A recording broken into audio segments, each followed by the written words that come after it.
Honorable Sir Speaker, respected Deputy Commissioner, His Excellency Right Reverend Bishop Rego, Reverend Sister Principal, respected guests, friends and well-wishers of St. Joseph School, the staff and students, all ladies and gentlemen. It is a matter of great pride and privilege for me today to be present here and join with you in celebrating the 25 years in the life of this illustrious institution. During the quarter century of its life, this institute has grown from a tiny seed sown on January 1961 into a sturdy tree bearing mature fruit and delighting every eye. It seems as if just a short while ago that our beloved Bishop John Burke of happy memory invited our sisters to come all the way from Mangalore to fill a need for an educational institution here in Bathinda. When I look back to the time when this institution was begun under the patronage of St. Joseph by our three sisters, Mother Gemma, Sisters Florence and Sister Benilda, coming from thousands of miles away, landing for the first time in Bathinda, with hardly any money in their purses, with no friends, with no acquaintances, but with only one thing, a strong desire to serve, to render loving service. At this juncture, I am reminded of a story from the Bible. It's the story of Peter and John, the two disciples and close friends of Jesus Christ. One day, as they were coming out from the temple, a lame beggar sitting by the roadside saw them and came forward with outstretched hands. Peter and John were ordinary fishermen. They had no money with them. So Peter looked at the lame beggar and said, "Silver and gold I have none, but what I have I give it to you. In the name of Jesus Christ, rise and walk." And the lame beggar got up, rose and walked. Not only did he walk, but in his joy that he could walk, he danced, he jumped and he ran. Well, Mother Gemma and her companions, while stepping into Bathinda, had no silver and gold with them. They had no extraordinary talents or capabilities to build such a mighty institution. However, they had one thing, one very important thing, and that is the love of Jesus Christ. And this love for Jesus Christ impelled them to follow his teaching of love and service. That was all that they had to offer, but that was the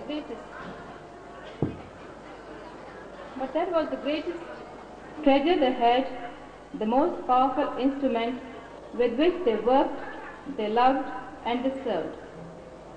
And what you see today is the fruit of this loving and dedicated service, not only of these three pioneers, but also of every sister who followed them. Therefore, the credit for what this institute is today and what it has achieved should go first of all to Almighty and all-loving God. To Him first of all are due our thanks and gratitude. The sisters have only been the instrument in His hands. God has been good to our sisters in offering all through the years a very committed and dedicated band of staff members.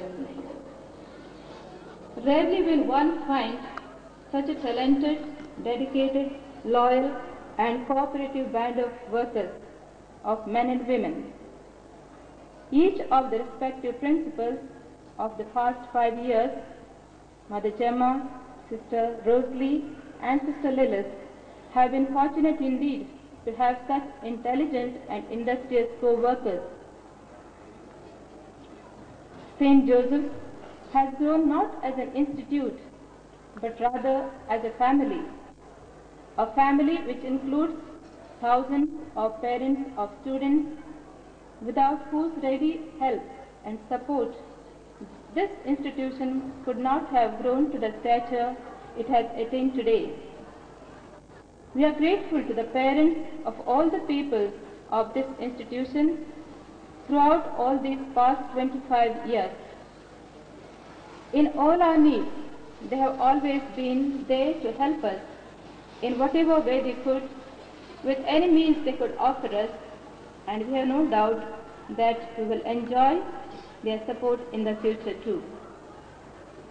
For 25 years then, we have seen the growth of this institution. Together, you and we have watched this tiny sapling grow into a fruitful tree. Together, you and we have jointly contributed all we could to nurture it into health and vitality. Together, therefore, today we can take pride and rejoice that it has reached its quarter-century milestone. The goal of this institution is not academic excellence or superiority in games and sports, development of talents, be it music, dance, art, or any other. The goal is not to have mighty buildings, vast playgrounds, well-equipped laboratories, and so on. All these are byproducts.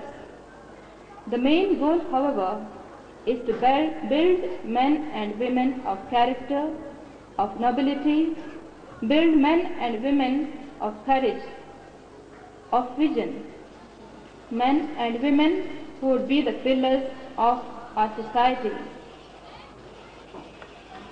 How far we have been successful in fulfilling this goal? How can we gauge our success?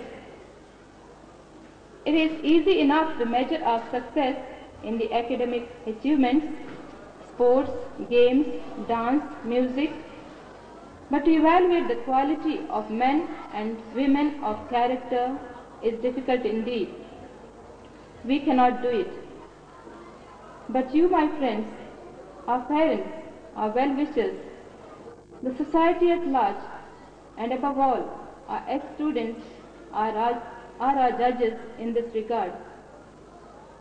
Thus, the students who have been the recipients of their education in this institution are the best testimonials to this school. Though spread all over the country, they speak very proudly of their alma mater.